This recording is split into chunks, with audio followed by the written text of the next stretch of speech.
Yo, what's up? I'm Glasseyed or Morgan, whichever you prefer. Today I'm back with another session breakdown. I'm going to do another one of the tracks off my EP Death Wish. This one is called Waste Away. I made it with my friend Layen. It's got a real like modern shoegaze, Deftones, low tune guitars kind of thing going on. So if that's your thing, this might be the video for you. It sounds like this.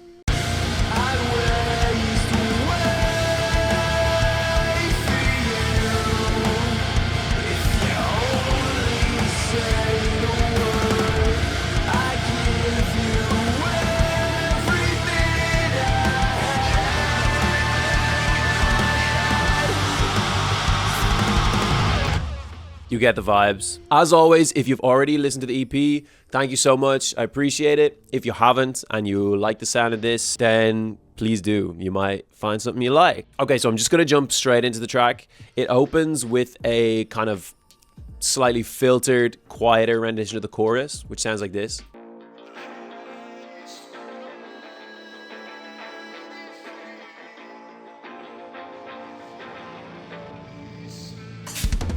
Super simple. I just have a clean guitar track and a vocal track grouped together, and on that group there's one instance of RC20, which is what's giving it that filtered, old school, slightly warbly and distorted vibe. At the end of the intro then we have this little bit of guitar feedback here,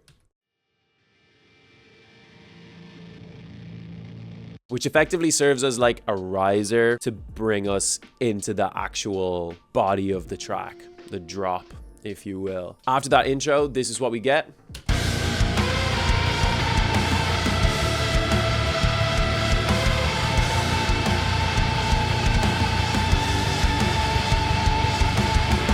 So what this is basically is an instrumental rendition of the chorus. So instead of the vocal melody that you're gonna hear later, you're hearing the same melody played on a guitar. This is a songwriting move that I don't use very often, I think, to be honest. I don't think I've ever used it before, but it's kind of cool.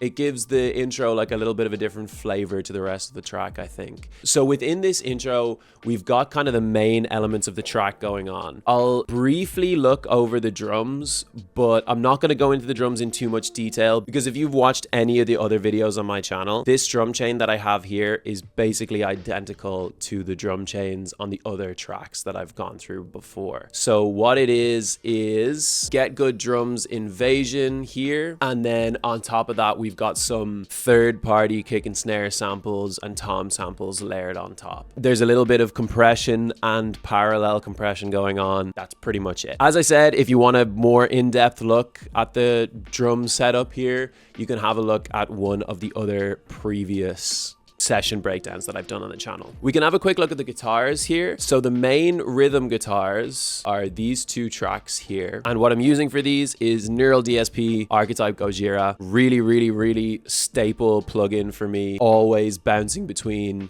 Gojira and Nameless. Sometimes I'll also use Rabia. Here, tone-wise, it is pretty close to stock. I have none of the pedals turned on. I've brought the gain back quite a bit on both of the amps. I find that with these kind of tracks, when you're playing bigger chords on the guitar, lots of distortion and lots of gain can really muddy the tone up. Super high gain tones work really well for single notes and for power chords, but I think when you're playing bigger extended chords, which I am, pulling back on the gain can really help clean up that tone. Aside from that, we've got a little EQ dip here at 4K hertz. I actually got this tip from Joey Sturgis a long time ago. I have no idea what video of his I saw it in. So I'm gonna just play you this guitar track here and turn this EQ cut on and off, and you might be able to hear the difference it makes.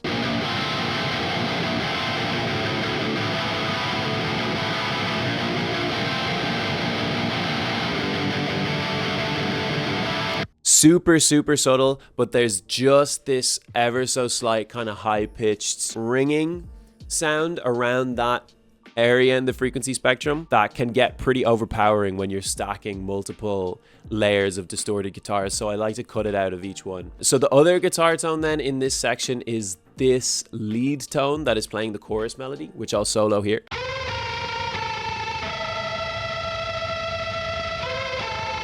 So this is played on a different guitar to the rhythm guitars. So for the rhythm guitars, I'm using this guy. It's a Jackson Dominion D2 with humbuckers. It's actually a Mark Morton signature guitar. The guitar is from Lamb of God. Very metal styled guitar. For the lead line then, I'm using this Strat. Just straight up Fender Player Series Stratocaster. So the way I have them set up is the Jackson is tuned down to drop A sharp, which is the tuning that I play all of the glasseyed stuff in at the moment. And then the Fender is just tuned to standard tuning. Sometimes I'll put it in open D or something. So I usually use the Fender for different projects that I'm playing in, and then the Jackson is my kind of go-to workhorse guitar for everything that I record in here. But yeah, so for this track, for this lead line, I wanted a different guitar sound that would cut through the mix and kind of come in over the top of the rest of the guitars that are going on here, and the single coils with the Strat were just perfect for that. So the tone for this here is basically Ableton stock chorus here on full wet, high rate. So it's pretty it's a pretty aggressive chorus, and that's running straight into archetype Rabia.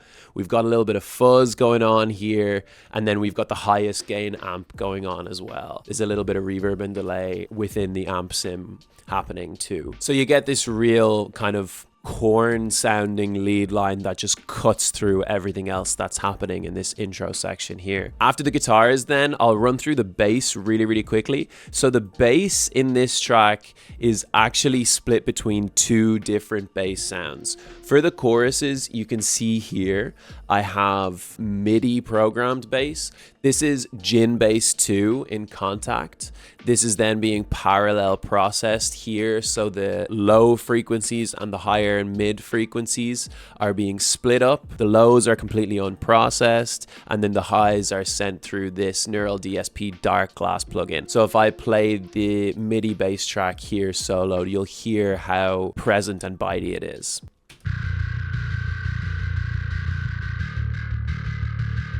This plugin, to be honest, was an absolute lifesaver for me because my bass guitar that I have, that I used to record on all the time, does not sound great a lot of the time. It's a very cheap bass. However, that being said, I did use that bass guitar exactly in the verses. So this is what the recorded bass guitar sounds like.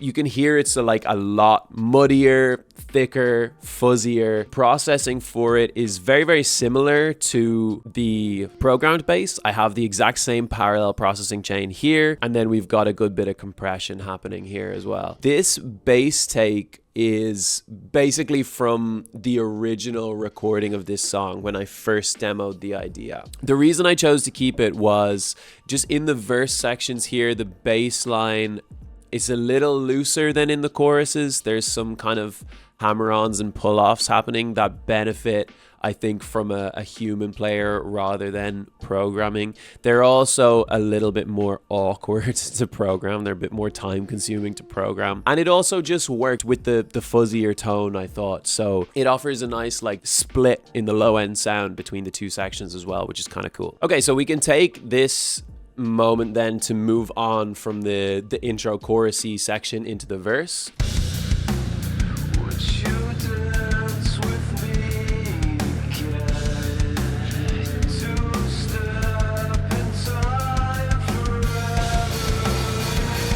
So you can hear you've got the drums and the bass just chugging along there. Halfway through the verse, we get this kind of filtered radio guitar coming in, which when I solo it sounds like this.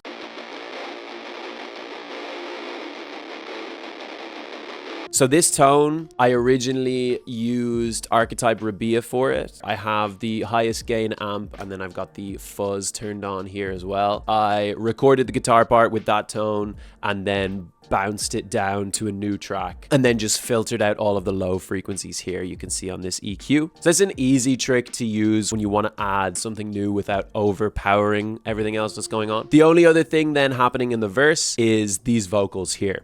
Would you dance with me again? So it's triple tracked. We've got one in the center, one in the left, one in the right.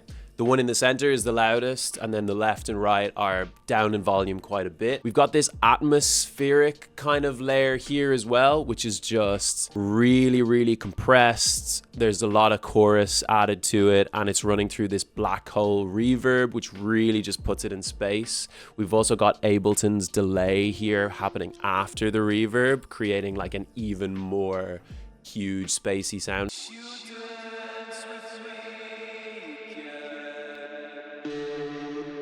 So just really, really big, really, really spacey. The only other thing happening here then is these vocal throws, which are actually pitched down and also sent through a load of reverb and a load of delay. So these happen to emphasize words at the end of phrases. You'll hear them happening here if I play you the vocals again.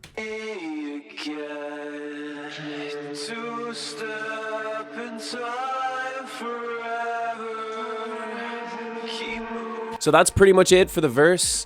We will move on from the verse here into the chorus, finally. So the chorus with the full vocal line happening sounds like this.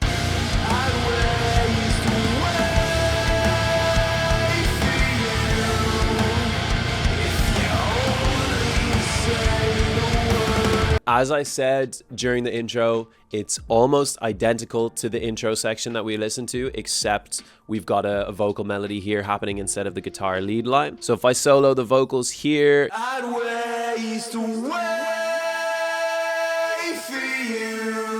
so much like the verse, we've got a center, a left and a right. Then we've got these two harmonies happening here on the like long notes. And then at the very end of the phrase, we have this whispered line here that's being sent through loads of chorus and delay. So then the only other major thing that's happening in the chorus here, we've got this background lead line, which I'll play for you here.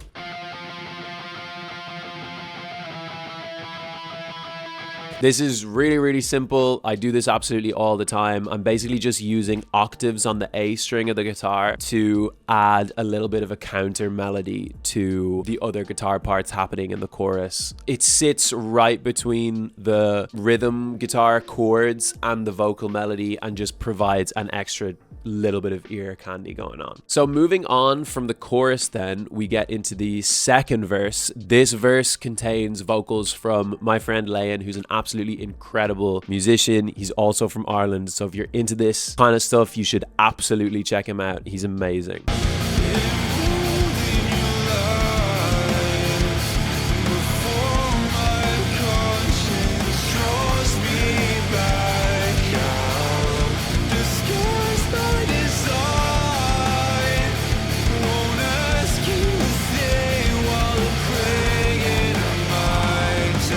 So he produced these vocals himself. I'll solo his vocals for you here, and you can hear what he did. Before my conscience draws me back out. There's some like tremolo effects going on there, quite a bit of delay. There's some form and shifted screams in the background as well. Just really, really cool production stuff going on. Aside from that, there isn't really anything else to talk about in the verse. The chord progression so far in the song has been exactly the same the whole way through. This was a deliberate decision. It kind of gives the track a bit of a meditative feel where you're just bouncing back and forth between the same 2 or 3 chords. But this section moves straight into the bridge, which, as it happens, is the first time in the track the chords actually change.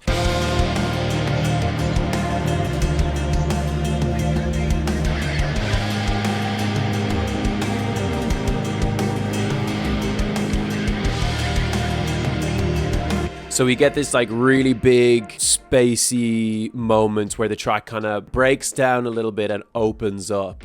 It kind of shifts you away from this meditative state that you've been in thus far and brings you into kind of a new place for a moment before it kind of crashes back into the final chorus that you'll hear in a minute. We can actually start with Layen's vocals because they're also present in this section here. His vocals basically become a pad. So if I solo what's going on here, you'll hear what I mean.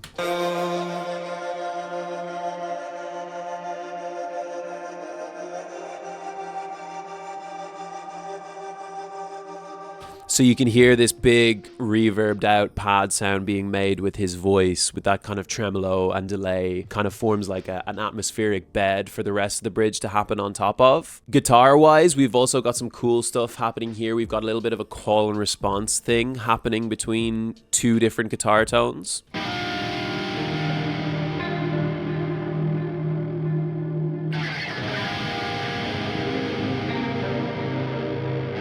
So we've got that distorted sound playing those big extended chords and this cleaner tone popping up in between them to play this kind of these arpeggiated lines. This cleaner tone is archetype Rabia. I love archetype Rabia for cleaner stuff and also for fuzzier stuff because it has that inbuilt fuzz pedal. But here it's being used for this super clean atmospheric tone. I've also got before the amp sim here, Transient Master. This just helps clamp down on some of the string noise that's coming through. It can be a bit overpowering sometimes when you've got these kind of clean tones, especially with single coil guitars. They can be really present and have this like really intense attack. So this just helps tame that a little bit. I've also got Serum 2 effects in the chain here. This is happening before the amp sim, and I'm using this for these two effects here, Hyperdimension and the Convolve effect. I'm going to solo this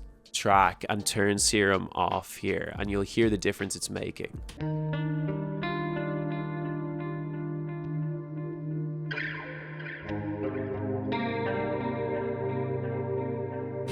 So you can hear it's adding a huge amount of like chorus, which is coming from the hyperdimension effect. But there's also this sense of it being put in a space, which is what Convolve is doing. So Convolve is basically a convolution reverb, which means it is a reverb effect that uses impulse responses to create the reverb sound that it's outputting. I'm not going to go too in depth on that here because it would require a much longer video, but suffice it to say, it's very cool and you can get kind of wild with it and use it to create weirder reverbs than you can with a lot of the more straightforward ones. The other thing that's happening in the bridge here on top of the guitar and the vocals is this arpeggiated pad sound here.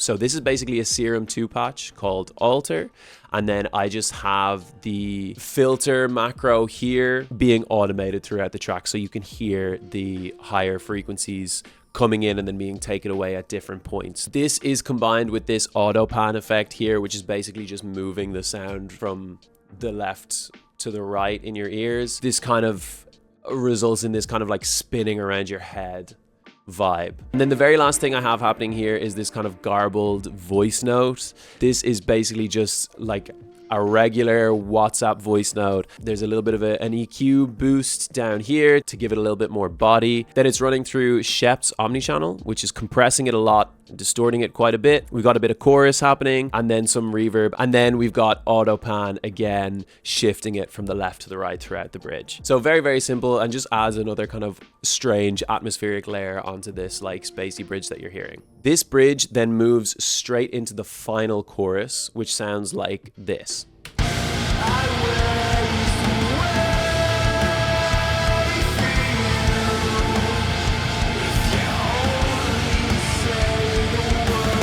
Basically the same things going on as the previous chorus, except there is more guitars happening here. Layered on top of the two rhythm guitar tracks that we talked about previously are two more rhythm guitar tracks. Effectively, the guitars are now quad tracked for this ending section. Instead of archetype Gojira, we're using archetype Rabia. The key difference here is that we've got the fuzz pedal turned on. So if I solo these extra guitar tracks now, you'll hear.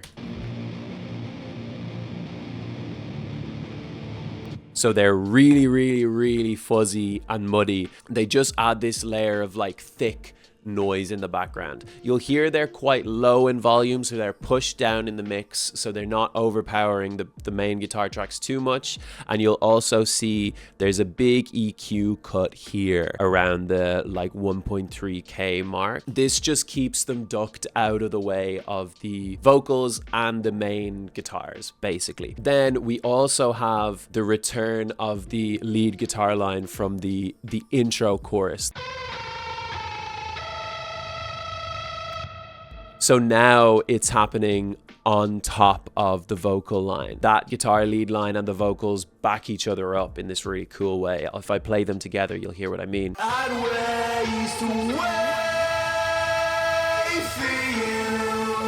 Really cool effect. So after this chorus, we're basically into the outro section of the song. So we have this big breakdown thing that happens here.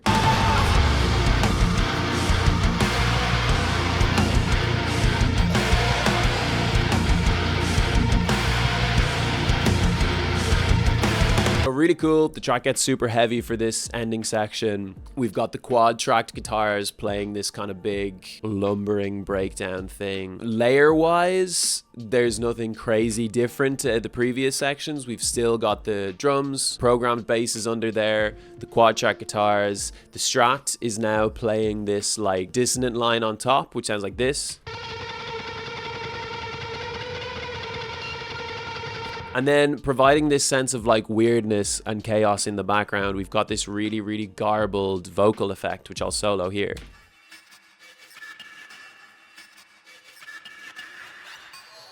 So what this noise is basically a random assortment of chopped up vocal samples, automated and messed with in the plugin Portal. I don't have it open in this project, unfortunately, because I didn't make this sample in this project. I made it in a previous one. But the plugin is called Output Portal, and it's a granular effect that you can use to like really, really mash up the sound of anything that you feed into it. So you take a load of vocal samples, chop them up in any way you want, feed them through this Portal plugin, and you come out with this nuts garbled mess that you hear here. Then I took that, bounced it down into a separate sample, and that's what we have in the track here. So it's basically just here to add this extra high-end noise on top of the rest of the breakdown. And what we get after this heavy section is a really, really stripped back chorus played on an acoustic guitar and a clean guitar. So I'll play that for you here.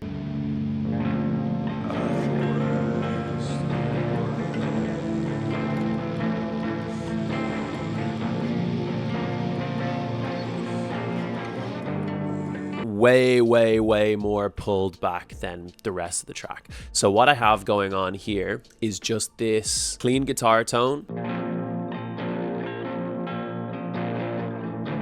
And this is not a Neural DSP plugin this time. This is Guitar Rig. It's AC Box, which is their version of a Vox AC30 amp, I believe. Super clean tone running through a tape echo and some reverb, layered on top of this acoustic guitar, which I recorded with this microphone in this room.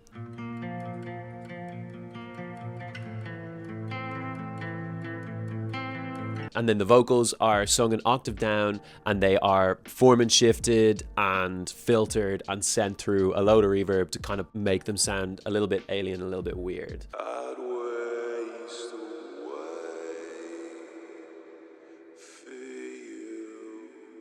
The only other thing that's happening here is there is this absinthe pad way in the background, also adding this spacey effect.